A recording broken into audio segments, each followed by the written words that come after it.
নির্বাচন কমিশনের বিরুদ্ধে হয়রানির অভিযোগ তুলে চাকুলিয়াতে আজকে ব্যাপক অশান্তি, ভাঙচুর, আগুন এই সমস্ত ঘটনা ঘটেছে।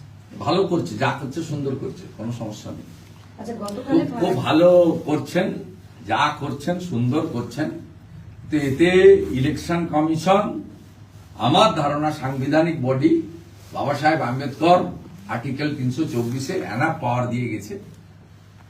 মাথা নিচু করবেন না, যথাসময়ে ভোটার তালিকা বেরোবে এবং যথাসময়ে নির্বাচন হবে এবং এই নির্বাচনে বাংলার মানুষ উত্তর দিয়ে দেবে। আর নির্বাচন যথাসময়ে করানোর দায়িত্ব পশ্চিমবঙ্গ সরকারের এবং ইলেকশন কমিশনের, বিজেপি নয়। কারণ আপনারা সবাই জানেন 5ই মে রাত্রি 12টার মধ্যে যদি নতুন মন্ত্রিসভা মুখ্যমন্ত্রী শপথ না নেন, রাত্রি 12টা বেজে 1 মিনিটে কেউ চাক আর না চাক রাষ্ট্রপতি শাসন হয়ে যাবে। সেটা করতে গেলে ফেব্রুয়ারির 4র্থ সপ্তাহে নির্বাচন ঘোষণা করতে হবে।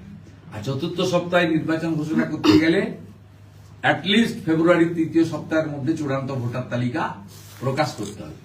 অনেকগুলো ফেজ রয়েছে: revision of the electoral roll, publication of the final voter list, notification of the election, date of election, completion of the counting within stipulated time এবং পাবলিকেশন অব দি গেজেট।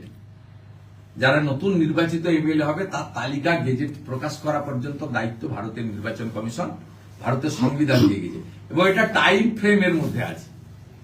60 মাস পেরিয়ে গেলে কোন সরকার, আপনি চান আর না চান, থাকতে পারে না। তাই আগুন লাগাচ্ছে তৃণমূল, এই আগুনে পুড়বে তৃণমূল, বিজেপির কিচ্ছু হবে না।